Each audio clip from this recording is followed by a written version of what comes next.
Hello and good morning to all of you at the Wintrade Global Summit. This is one of my favourite events of the year and I am absolutely gutted that I can't be there in person. But it is an honour to join such esteemed women on this panel today. Now, Ivana's been a dear friend of mine for a really long time, and it's been truly inspiring to see how the Global Summit that she created has really gone from strength to strength over the years. So Yvonne, thank you to you for all that you do to support women across the world. Now, the last time I spoke at Wintrade, it was July 2020. At that time, we were grappling with the kind of shock of the pandemic and an unfolding economic crisis and a global reckoning with racial injustice. And Facebook really moved fast to work to address these massive challenges. And today I wanted to share a bit about where we are now in two key areas: the future of work and diversity and inclusion. And I'll also touch quickly on how Facebook is thinking about technology in the years ahead. But first, the future of work. COVID has completely reset expectations around office life. It's really amazing to me that over a year ago, almost all our employees left all our offices in London, and actually very few have actually been back since. And yet business has carried on. And it's clear that the old-fashioned 9 to 5, make sure you're present in your seat approach simply isn't necessary. And so at Facebook, we've really embraced this shift. And over the next 5 to 10 years, as many as half of our employees could be working remotely. And for those who do want to come back to the office, well, we're offering more flexible arrangements. Our CEO, Mark Zuckerberg, has been clear that this is a learning process. And of course, there's questions around company culture and career advancement that we're still working out and figuring out. So we're very much taking, if you like, a test and learn approach. And we're going to gather a lot of information over the next year to really make sure that we think about how we can make the systems work for all people. Now, despite the learning curve, the benefits are huge. We have employees who, before the pandemic, were working really far away from their families. And what many people found this year was that being close to their loved ones, of course, it's incredibly important. So I'm really excited that some of our remote working options are really going to give our employees the chance to be really near the people that mattered to them. And in turn, I would hope that that will give them a better work-life balance too. Now, the other big shift I want to talk about is the global movement for racial justice.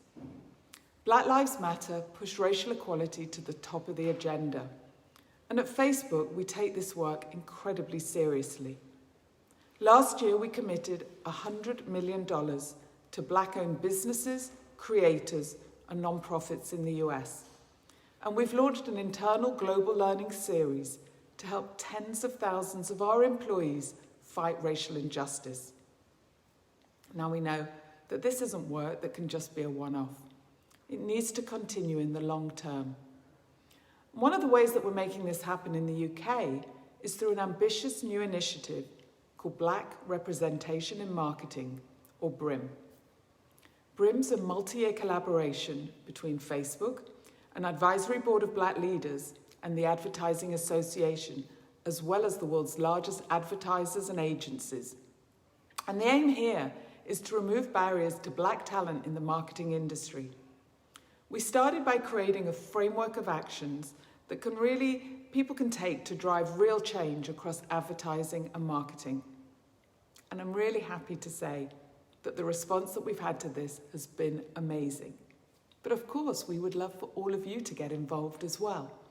So if you are interested and you want to find out more, please do visit the Advertising Association website and sign up to be part of the project. Finally, I'd like to touch on some future trends that we're seeing. At Facebook, we haven't just been thinking about the technologies that will get us through the pandemic. We also want to create the technologies that are going to help us to thrive in the years to come. Two key areas that we're focused on here are augmented reality and virtual reality. Now, first, virtual reality. How many of you have tried the Oculus Quest 2 headset? Well, if you haven't, you might think, well, isn't that just for gaming? But actually, no, this technology is about so much more than that. We're seeing that people are now using the Quest 2 to get exercise. Forget the home gym. The Quest 2 can literally transport you to exotic locations like Machu Picchu to complete a workout. We're also seeing VR now being used to enhance the way that we experience culture and learn about the world. Immersive documentary films, tours of national parks, even visits to the moon.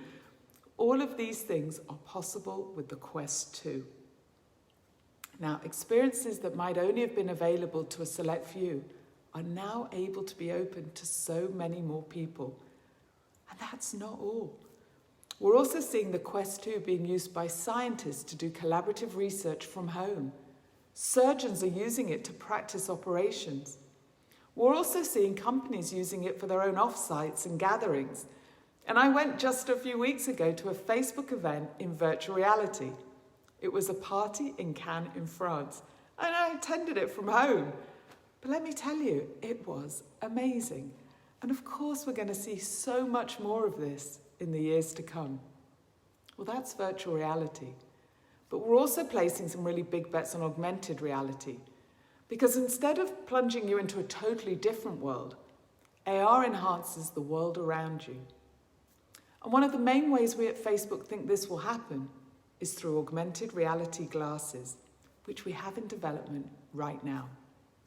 When you put these things on, they'll save you from having to look down at your mobile phone all the time. Instead, you can keep engaging with your environment while still accessing all the information that you need. Now, there's a lot of work that needs to be done on even the foundational technologies for this, and the ultimate product is still some years away. But we're taking the steps now in order that we can get there in the longer term.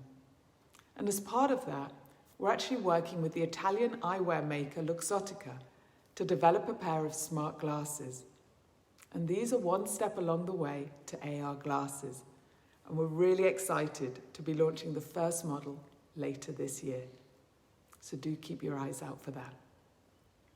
Now, to close, I'll say that this year has really brought immense challenges, but it's also shown us the power of technology to help people and to solve problems. And as we emerge from the pandemic, we've got a unique opportunity to rethink how we live and how we work. And I believe that technology can support us in building that better vision of the future. Now, I, for one, am incredibly excited about the possibilities ahead. But I'm also really looking forward to going on that journey with all of you. So thank you for having me here today, and enjoy the rest of this incredible summit.